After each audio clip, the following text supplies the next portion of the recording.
अजीज़ों, खुदावंद यीशु मसीह के जलाली और बाबरकत नाम में एक बार फिर आपकी सलामती चाहता हूँ। आज हम बाइबल मुकद्दस में एक सियासी तौर पर सिलेक्शन हुई थी और ये बहुत ही ख़ास है। इस पर आज हम गौर करेंगे। मे बी आप समझ गए होंगे क्योंकि इन दिनों में हम सलीबी कलमात पर गौर कर रहे हैं।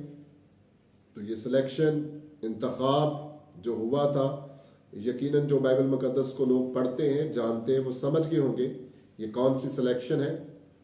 ये सिलेक्शन हुई थी। आइए पहले कलाम मुकद्दस में से हवाला को पढ़ लेते हैं। मुकद्दस लूका की अंजील, उसका बाब नंबर है 23वां बाब है और आयत नंबर 13 से।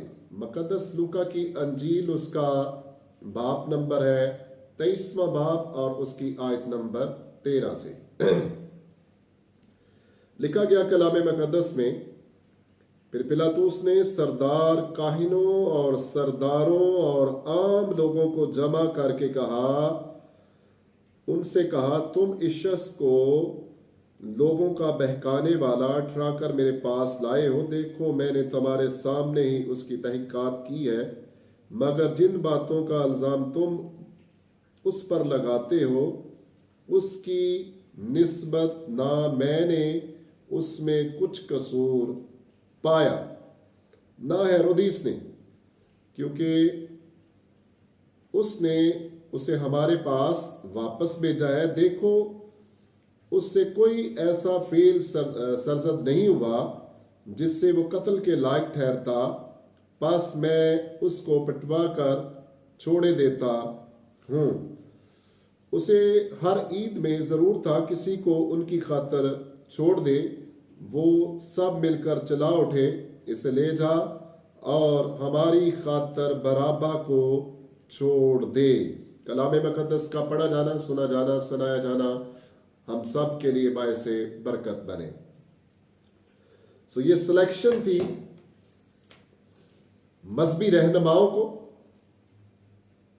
यानी सरदार काहिनों को और यहूदी सरदारों को, और इसके साथ साथ आम लोगों को। तीन किस्म के गिरोह हमें नजर आते हैं। पिलातुस ने उनको जमा किया है, बाकायदा तौर पर उनको जमा किया गया ताकि खुदावंद का शुक्र है, कई बार, ज्यादातर हम जब गौर करते 3 बार तो वाज़ेह तौर पर हमें जिक्र मिलता है। पिलातुस जो है वो खुदावंद यीशु मसीह के बेगुनाह होने का इकरार करता है कि यीशु जो है वो बेगुनाह है। प्रेज द लॉर्ड, खुदावंद का शुक्र हो। खुदावंद यीशु मसीह ने अपनी जमीनी खिदमत में भी ये कहा था, अलानिया तौर पर कहा था, कौन है जो मुझ पर गुनाह साबित कर सकता है। उस वक्त भी कोई ना कर सका। बाद में हिस्ट्री में ऐसे लोग गुजरे हैं जिन्होंने यीशु मसीह पर इल्जाम लगाने की कोशिश की, गुनाह साबित करने की कोशिश की।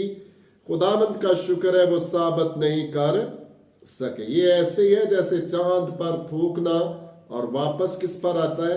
अपने आप पर आ जाता है। वो तो खुदा था, खुदा की जात में गुनाह नहीं हो सकता।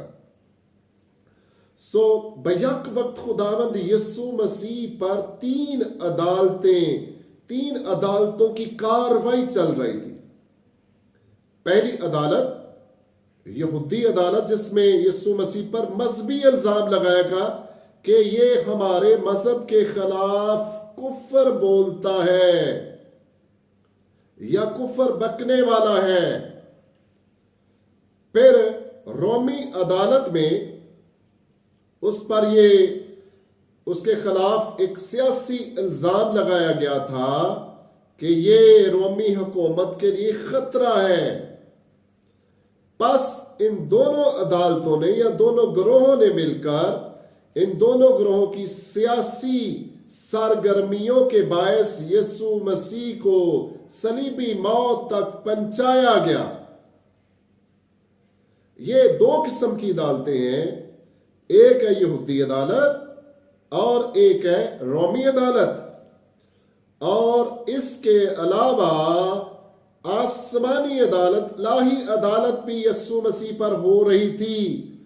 जब मुकद्दस पतरस ने, जब खुदावंद यीशु मसीह खुद भेद खोलता है कि जरूर है कि इब्ने आदम कौम के बुजुर्गों, सरदार, काहिनों के हवाला किया जाएगा और उससे इस तरह का सलूक करेंगे।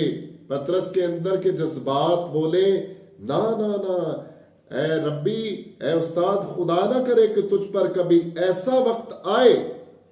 तो खुदावंद यीशु मसीह ने उसके अंदर के शैतान को झिड़का, ऐ शैतान दूर हो, क्योंकि मैं तो इसी मकसद के लिए भेजा गया हूं, इसी मकसद के लिए मैं तैयार हूं। सो बेटियों, बहनों, भाइयों, बाजार ये हमें नजर आता है कि यहूदी अदालतें कामयाब हो गई, बाजार हमें नजर आता है कि रोमी अदालतें कामयाब होगी, लेकिन हम सब जानते हैं कि कोई अदालत उसको मुजरम न ठहरा सकी। ये तो इलाही तौर पर पहले से तयशुदा था, ये होना था। खुदावंद यीशु मसीह अज़ल से ज़िबा किया हुआ बर्रा है, लेकिन ये यहूदी लोग खुश हो रहे थे कि हम अपने मकसद में कामयाब हो गए हैं। सो पिलातुस जो है, कई बार खुदावंद यीशु मसीह की बेगुनाही का इकरार करता है और वो उनको ये भी मशवरा देता है, तुम अपनी शरीयत के मुताबिक इसका इंसाफ करो। सो खुदावंद यीशु मसीह पर तरह तरह के इल्जाम लगाए गए। कुछ इल्जामात का मैं जिक्र करता हूं। उन्होंने इल्जाम लगाया कि ये कैसर को जजिया देने से मना करता है, झूठा इल्जाम था। यीशु मसीह ने कहा, मुझे एक सिक्का दिखाओ, और उससे पूछा गया, लोगों से पूछा गया कि बताओ इस पर किसकी तस्वीर है। लोग ऊंची आवाज में बोले कैसर की। तो खुदावंद यीशु मसीह ने आलानिया तौर पर कहा था, जो कैसर का है कैसर को दो, जो खुदा का है वो खुदा को दो। ये इल्जाम क्या हो गया? ये झूठा इल्जाम था। फिर इसने एक और इस पर मजहबी इल्जाम लगाया गया। ये कहता है, तुम इस हैकल को ढा दो, तुम इस मकसद को ढा दो, तो मैं 3 दिन में खड़ा कर दूंगा। उन्होंने अपनी बसीरत के मुताबिक, अपनी अकल के मुताबिक इसका हल निकाला कि यीशु मसीह इस जिस्मानी हैकल की बात कर रहा है, जबकि यीशु मसीह तो अपने बदन के बारे में कह रहा था, क्योंकि उनकी अकल बंद थी, उनकी आंखें नहीं खुली थी, उनको रूहानी बसीरत नहीं थी और वो समझ ना सके। एक और इल्जाम, ये अपने आप को बादशाह ठहराता है, ये अपने आप को बादशाह ठहराता है, ये सब्बत के दिन शिफा देता है, ये गुनाह माफ करता है। तरह तरह के इल्जाम जो हैं खुदावंद यीशु मसीह पर लगाए गए। लेकिन खुदावंद का शुक्र है कि रोमी अदालत में पिलातुस जो है वो इकरार करता है। वो बार बार, उसने 3 बार खास तौर पर हम उसका इकरार देखते हैं। मुकद्दस लूका की अंजील उसके 23 बाब की 4 आयत में आखिरी हिस्से में लिखा है, मैं इसमें कुछ कसूर नहीं पाता।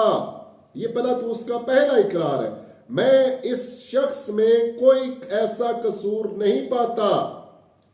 फिर पिलातुस का दूसरा इकरार है, मुकद्दस लूका की अंजील उसका 23वां बाब और उसकी 13 से 15 आयत का आखिरी हिस्सा। इस तरह यूहन्ना की अंजील 19 बाब में 4 आयत में के लिखा हुआ है कि क्योंकि उसने हमारे पास वापस भेजा है। किसने? हेरोदीस ने इसे वापस भेजा है।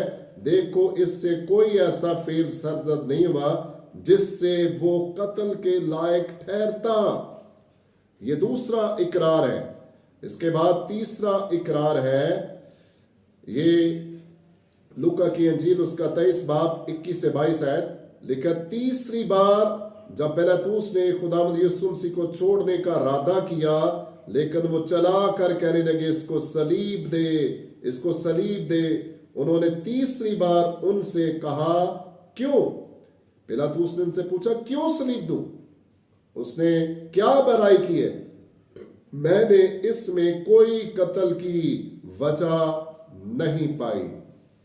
सो इन 3 इकरार में हमें नजर आता है कि पिलातुस जो है वो यीशु मसीह को छोड़ देने के हक में था, लेकिन साथ साथ ये बात भी है वो अपने गले से ये केस उतारना चाहता था। वो चाहता था, इसलिए उसने इस फैसले को क्या किया, उसने हेरोदियास के पास भिजवा दिया। हेरोदिस को पास इसलिए भिजवा दिया कि शायद उसका ख्याल था कि हेरोदिस के पास भेजता हूं, क्योंकि हेरोदिस क्या है, गलीली है और वो यीशु मसीह को जरूर फेवर करेगा। वो यीशु मसीह को जरूर फेवर करेगा, वो जरूर ही यीशु मसीह को बचा लेगा। इत्तेफाक से उन दिनों में हेरोदिस बादशाह जो है, ईद फसा के सिलसिला में वो गलील के झील में तिब्रियास शहर के एक शहर का नाम है, वहां पर वो आया हुआ था। ये यरूशलेम में आया हुआ था। उसका अगरचे उसका सदर मकाम जो है, सदर दफ्तर जो है वो गलील की झील के पास तिब्रियास के शहर में था, लेकिन वो ईद फसा की सिलसिले में यरूशलेम में आया हुआ था। और पिलातुस के दरमियान और इसी तरह हेरोदिस के दरमियान एक मखालफत चल रही थी। लूका की अंजील में गालबन उसके 13वें बाब में इसका हमें जिक्र मिलता है। मैं कोशिश करता हूं इसको भी निकालता हूं। मुकद्दस लूका की अंजील, उसका बाब नंबर है 13वां बाब, उसकी पहली ऐसे से। लेकिन उस वक्त बाज लोग हाजिर थे जिन्होंने उसे उन गलीलियों की खबर दी जिनका खून पिलातुस ने उनके ज़बीहों के साथ मला दिया था। सो ये काम जो है पिलातुस ने करके गलीली लोगों को जब उसने कत्ल किया, तो यूं समझ लें कि उसने हेरोदिस की मखालफत मोल ले ली। अब वो इस दाग को भी धोना चाहता था और इसलिए उसने यीशु मसीह के मुकदमे को हेरोदिस की खुशनौदी हासिल करने के लिए ट्रांसफर कर दिया। और इस तरह से हम देखते हैं कि वो इनके दरमियान आपस में बाद में सुलह हो जाती है। इनके दरमियान आपस में सुलह, इनकी दुश्मनी सुलह में बदल जाती है। सो आइए गौर करते हैं कि इस सिलेक्शन के बारे में जिसके मतलब आज हम खास तौर पर गौर करने वाले हैं, बराबर डाकू के मतलब। हम सब जानते हैं बाइबल मुकद्दस के 2 हिस्से हैं, एक नया अहदनामा और एक पुराना अहदनामा। और इनके सेंटर में जो खला है वो 4 सदियों पर महीत है, 400 साल पर ये माना जाता है। इसको कहा जाता है खामोशी का दौर, इसको बोला जाता है डार्क टाइम पीरियड। और इस दौरान ये वाज़िया है कि खुदा खामोश रहा है। ये बात वाज़िया है कि खुदा ने किसी नबी को नहीं भेजा, खुदा ने किसी फरिश्ता को नहीं भेजा, खुदा कौम इस्राइल से हम कलाम नहीं हुआ, खुदा खामोश रहा। और जो लोग भी इस 400 साल के अरसा में आए हैं उनके मतलब यीशु मसीह ने एक स्टेटमेंट भी दी थी, जितने सब पहले मुझसे आए हैं वो क्या है, डाकू और चोर हैं। इसका जिक्र जो है वो कलाम मुकद्दस में ईमान 5 बाब में भी हमें मिल जाता है। वहां पर 2 लोगों का जिक्र में मिलता है। एक का नाम खास तौर पर वहां मशहूर है यहूदा गलीली। इसने कुछ लोगों को मिलाया, अपने साथ मिलाया। एक और शख्स का भी जिक्र है वहां पर, उसने भी तकरीबन 4 से लोगों को अपने साथ मिला लिया और ये यहूदियों को आजादी दिलाने के लिए, रियासत की आजादी दिलाने के लिए नाम यीशु का इस्तेमाल किया जाता था। लेकिन क्योंकि ये रियासत की आजादी की बात करते थे, ना कि इंसान की निजात की बात, और ये बुरी तरह फेल हो जाते थे, पकड़े जाते थे, कत्ल कर दिया जाता था। इन्हीं में से इसी ग्रोह की एक प्रोडक्शन थी आज के टॉपिक के मुताबिक, वो था बराबा डाकू। बराबा डाकू था। बराबा डाकू जो है ये एक यहूदी डाकू था, बल्कि ये कहना ज्यादा सही होगा कि वो रोमियों की नजर में एक डाकू था, मगर यहूदियों की नजर में वो हीरो था।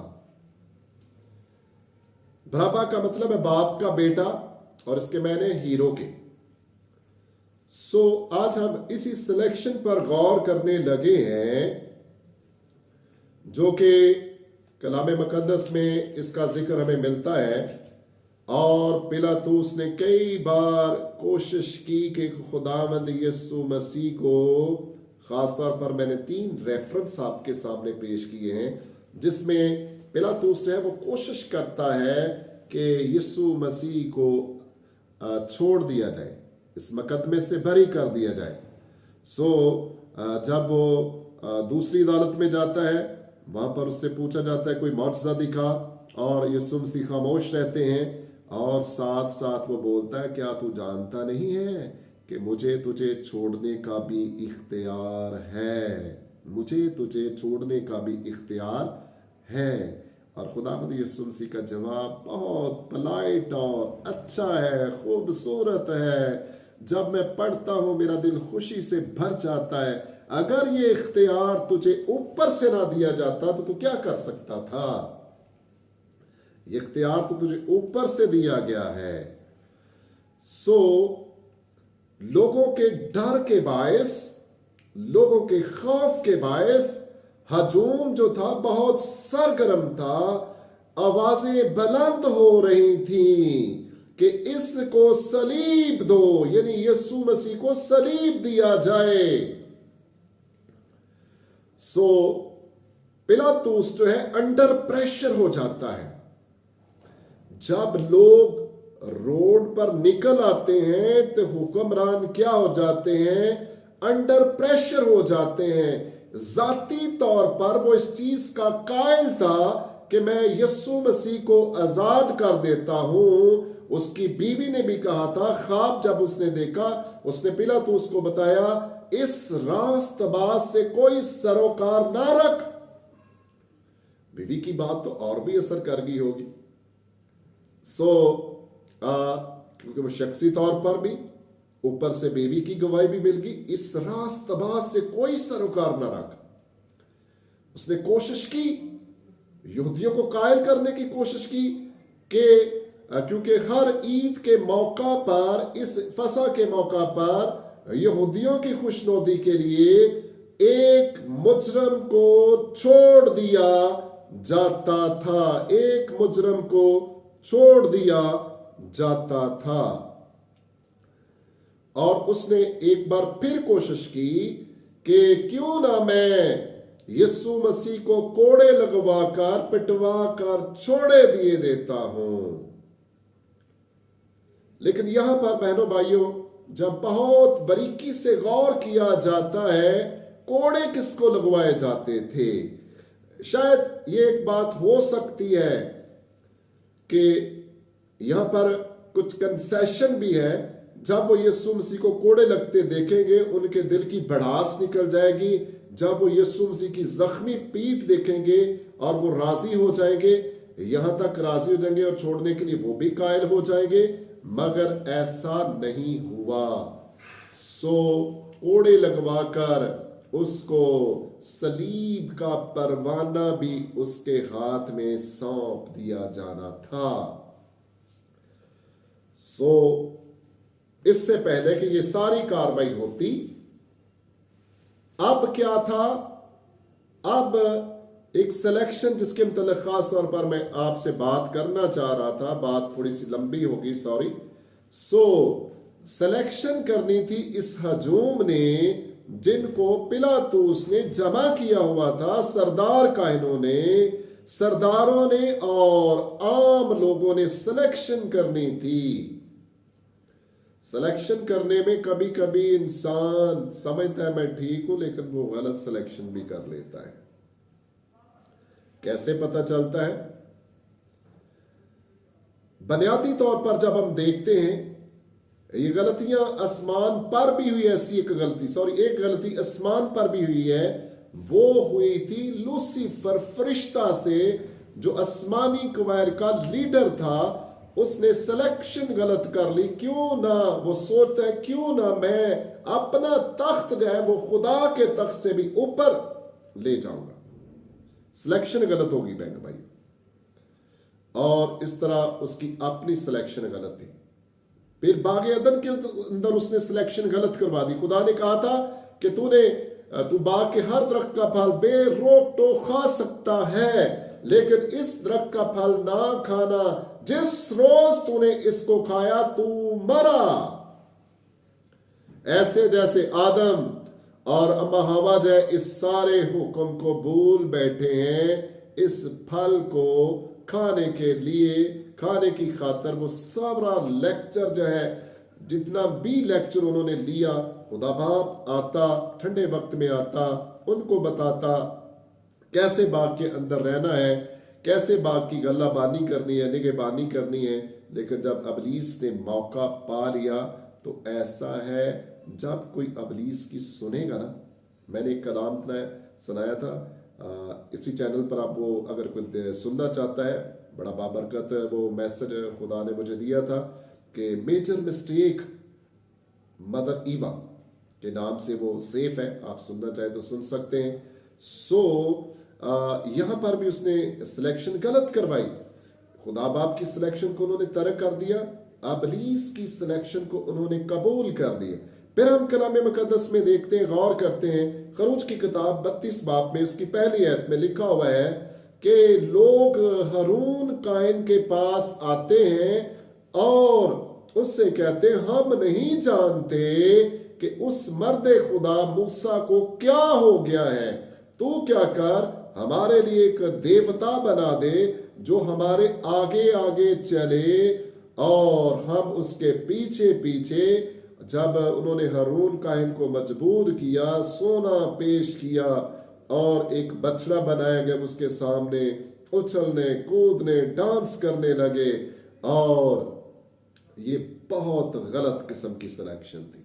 मैंने कहा इंसान अक्सर औकात सिलेक्शन करने में गलती कर लेता है, इसलिए सिलेक्शन करते वक्त बड़ी गौर करनी चाहिए। जिस किस्म की नौजवान बेटों बेटियों, खास तौर पर इस मौके पर मैं आपसे कहना चाहूँगा कि सिलेक्शन करते वक्त हमें चाहिए हम जल्दी ना करें, ठीक है। जो जल्दी करते हैं बाद में उनको पछताना पड़ता है। सिलेक्शन करते वक्त, अपने लाइफ पार्टनर की सिलेक्शन करते वक्त रूल को उससे मदद लेनी चाहिए, दुआ करनी चाहिए, हो सके तो रोज़ा रखना चाहिए। खुदा सब कुछ बताता है, उससे पूछ लेना चाहिए। इस तरह की एक और सिलेक्शन है, वो है कलाम मुकद्दस में, इसी किताब में, इस्तिस्ना की किताब में देखते हैं कि खुदा का बंदा कहता है कि मैं आज के दिन जिंदगी और भलाई को, मौत को तेरे सामने और बुराई को तेरे सामने रख देता हूं। जो कुछ तुझे बेहतर अपने लिए चुन ले, बरकत और लानत को तेरे सामने रख देता हूं। जो कुछ तुझे मुनासिब लगे अपने लिए चुन ले। फिर मूसा ने जल्दी से पहल की। उसको कौम इस्राएल का पता था ये बार बार बुत परस्ती में गिरने वाले लोग हैं, और उसने कहा कि मैं तुझे सलाह देता हूं, जिंदगी को चुन ले, जिंदगी को चुन ले, जिंदगी को गले लगा ले। ये तेरे लिए बेहतर होगा, ये तेरे लिए भलाई का सबब होगा। लेकिन कौम इस्राएल ने कई एक मौकों पर, बहनों और भाइयों, गलती की है। आइए उस सिलेक्शन की तरफ आते हैं, थोड़ा सा लंबा हो गया। आइए उस सिलेक्शन की तरफ आते हैं जिसमें एक तरफ था जिंदगी का मालिक, मेरा और आपका नजात दहिंदा खुदावंद यीशु मसीह अजली बरा।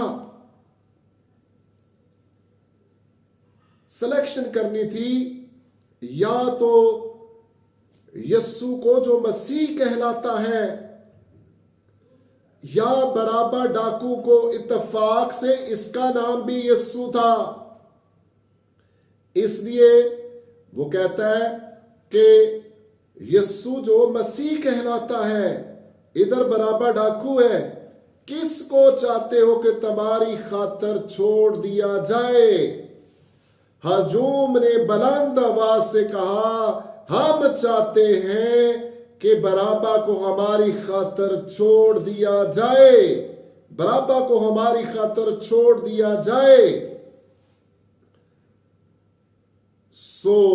वो समझते होंगे कि हमारी बड़ी जीत हो गई है, हम अपने मकसद में कामयाब हो गए हैं। फकी फरीसी सरदार कायन खुश होंगे, आज बहुत खुश थे वो कि आज हमें बड़ी कामयाबी मिल गई है। लेकिन वो समझते नहीं थे कि हकीकत में वो फेल ही हुए हैं, हकीकत में वो नाकाम ही हुए हैं। ये शख्स उसको कत्ल तो कर दिया जाएगा, मार तो दिया जाएगा, लेकिन ये औरों की तरह मरा नहीं रहेगा। हालेलुया, ये औरों की तरह मरा नहीं रहेगा, ये फिर जी उठेगा। वो इस बात से भी बाद में खौफ ज़दा थे, अंजील में लिखा हुआ है कि उन्होंने ऐसे अल्फाज बोले हुए हैं कि उस धोखेबाज ने कहा था, इसलिए उन्होंने कहा कि वो जी उठेगा, और उन्होंने कब्र पर सख्त पैरा लगवा दिया था। लेकिन खुदावंद का शुक्र है, यीशु मसीह ने अपनी हयाती में, जमीनी खिदमत में, अज़ल से लेकर अब तक ना वो किसी को धोखा देता है। ये इंसानों के काम होते हैं, इंसान ऐसा करते हैं, सियासी लोग ऐसा करते हैं, मतलबी लोग ऐसा करते हैं, धोखा देते हैं। खुदावंद का शुक्र है कि उन्होंने किसको चुना। इस बात में भी हमें शुक्रिया अदा करना चाहिए। मैं तो समझता हूं कि शुक्र अदा करना चाहिए। जब आप गहराई से समझेंगे तो इस बात के लिए शुक्रिया अदा करें, उन्होंने बराबा को चुन लिया था। क्यों शुक्र अदा करना चाहिए? क्योंकि कलाम मुकद्दस में मुझे खुशी हो रही है ये बयान करते हुए कि वो तो जब एक शख्स भी बच जाता है कलाम के वसीला से, उसकी कुदरत के वसीला से, आसमान पर करोड़ों फरिश्ते खुशी मनाते हैं, करोड़ों फरिश्ते खुशी मनाते हैं। बराबा डाकू जो है, इसको सजाए मौत सुनाई जा चुकी थी। ये अपने दिन गिन रहा था, ये दिन ब दिन मौत को अपने करीब होता हुआ देख रहा था। इसको पता था ईदे फसा बहुत नजदीक है, मुझे सूली पर लटका दिया जाएगा। लेकिन जैसे फैसला इसके हक में आता है तो ये बड़ा हैरान होता है कि लोगों ने कैसे मेरी सिलेक्शन कर ली, और वो कौन शख्स है जो मेरी खातिर कुर्बान हो रहा है, वो कौन शख्स है जिसने मेरी सलीब ले ली है, वो कौन शख्स है जो मेरी खातिर कुर्बान होगा, वो कौन शख्स है जिसने मेरी खातिर आज फिदिया देना है। इस बड़ी सिलेक्शन में, इस बड़े इंतखाब ने आज बराबा का दिल जीत लिया था। रवायत बताती है बाद में जैसे वो फारग हुआ, आजाद हुआ, वो यीशु को देखने गया कि मैं उस शख्स को देखना चाहता हूं कि किसने मेरी सलीब उठा ली, किसने खुद मर के मुझे बचा लिया। इस सिलेक्शन का फैसला यह था, एक ने मरना था, दूसरे ने बच जाना था। ये हुआ बड़े बड़े गहरे तौर पर वो सोचता है कि मैं अगर बचा हूं तो यीशु बस नासरी के सबब से बचा हूं। रवायत बताती है बहनों और भाइयों, बाद में बराबा यीशु जो है, यीशु मसीह पर ईमान ले आया था। प्रेज द लॉर्ड, खुदा के नाम को जलाल मिले। उसका फजल आज भी मौजूद है। जमीनी खिदमत में भी था, शरीयत में भी खुदा का फजल मौजूद है और हम सब फजल के जमाना में से गुजर रहे हैं। ग्रंथियों के खत में पहले बाब में उसकी 27, 28, 30 आयत तक लिखा है खुदा का फजल मौजूद है। उसने दुनिया के नकम्मों को, दुनिया के कमीनों को, दुनिया के बेवजूदों को उसने चुन लिया। अगर आप समझते हैं कि आपका करैक्टर जो है वो कमीनों जैसा बन गया है, अगर आप समझते हैं आपका करैक्टर जो है, जो 3-4 नाम मैंने बताए, अभी लिस्ट बताई, इनमें से अगर आप भी शामिल हैं या आप गलती से या कोई ऐसा आपकी जिंदगी में वाकया हुआ है, आप डाकू बन गए हैं, आप चोर बन गए हैं, आप लालची बन गए हैं, आप बदकार बन गए हैं, तो याद रखिए खुदावंद यीशु मसीह का फजल आपके लिए मौजूद है। वो आपको बचाना चाहता है। वो कुल बदकारों के लिए सलीब पर लटक गया। उन लोगों को उसने माफ किया जिन्होंने सलीब पर उसको गाड़ दिया था। हाथों में और पांव में बड़े बड़े कील लगाए गए। बेटियों, बहनों, भाइयों, जो मजाक कर रहे थे, जिन्होंने उसके मुंह पर थूका था, जिन्होंने उसके मुंह पर थप्पड़ मारा था, नबूवत करके बता किसने तुझे मारा, उन सब के लिए उसने सलीब पर माफी का ऐलान कर दिया। ऐ बाप, इनको माफ कर, ये नहीं जानते ये क्या करते हैं, ये तो अपनी कामयाबी ढूंढ रहे हैं मुझे मारने में, लेकिन ये जानते नहीं है ये क्या करते हैं। कलाम मुकद्दस में पतरस ने जब कलाम सुनाया, वाइज किया, उसने बड़े रुल्क उसकी दलेरी में ऊंची आवाज में, बुलंद आवाज में कहा, अगर वो जानते तो जिंदगी के मालिक को कभी मसलूब ना करते। खुदावंद का शुक्रिया अदा करते हैं। खुदावंद यीशु मसीह को तो खुदा बाप ने इसी मकसद के लिए भेजा था। जब फरिश्ता मुकद्दसा मरियम के पास भेजा गया और ये सारा कुछ जब इसके बाद वो पैदा हो जाता है और जब उनकी मुलाकात मुकद्दस शमौन से होती है जो रास्तबाज था, उसकी पेशन गोई जो कि मुस्तकबिल के लिए थी और उसकी अपनी जात के मुतल्लिक थी, जब वो मुकद्दसा मरियम को कहता है खुद तेरी जान भी तलवार से छेद दी जाएगी। मैं मुकद्दसा मरियम के करैक्टर पर गौर कर रहा था, किस दिन इस पर अलग से बात करेंगे कि जिस तरह और यरूशलेम की औरतें रोती चलाती नजर आती हैं, खुदावंद के कलाम में मुकद्दसा मरियम का ऐसा कोई हमें फेल नजर नहीं आता कि जिस तरह बहुत ज्यादा, ये नहीं है कि वो पशेमान नहीं हुई होगी, ये नहीं है कि वो गमज़दा नहीं होगी, लेकिन हद से ज्यादा नहीं, क्योंकि वो उन बातों को मैं ईमान रखता हूं।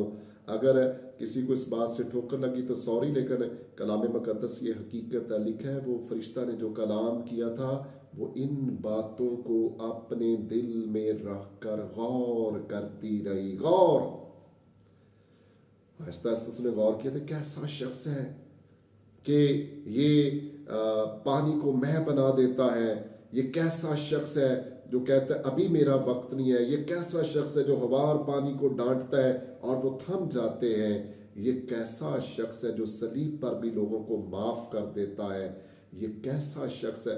मैं समझता हूँ ये मैंने थोड़ा सा इसलिए कहा है मुकद्दसा मरियम की तल्लक, क्योंकि रूल कुद्दस ने उसको गाइड किया होगा और रूल कुद्दस की तरफ से उसको ये तसल्ली मिल गई होगी कि उसको भी ये भेद यीशु मसीह ने ऐलानिया कहा था कि अगर तुम मुझे इस मकदस को ढा दो तो मैं इसे 3 दिन में खड़ा कर दूंगा। और उनको उसने यकीनन, मैं ईमान रखता हूँ, मुकद्दसा मरियम पर यह भेद खोल दिया होगा।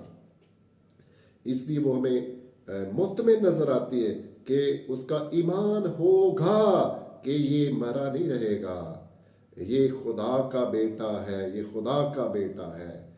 सिलेक्शन तो हमें लगता है गलत होगी थी, लेकिन खुदावंद का शुक्र है कि बराबा बच गया, सिलेक्शन में उसको बचा लिया गया। और खुदावंद का शुक्र है, रवायत बताती है कि वो वैसे भी बच गया था, उसने रूहानी जिंदगी पा ली थी, नजात पा ली थी। यीशु मसीह के लिए शुक्रिया अदा करते हैं। बहन और भाई, उसका फजल आज भी मौजूद है।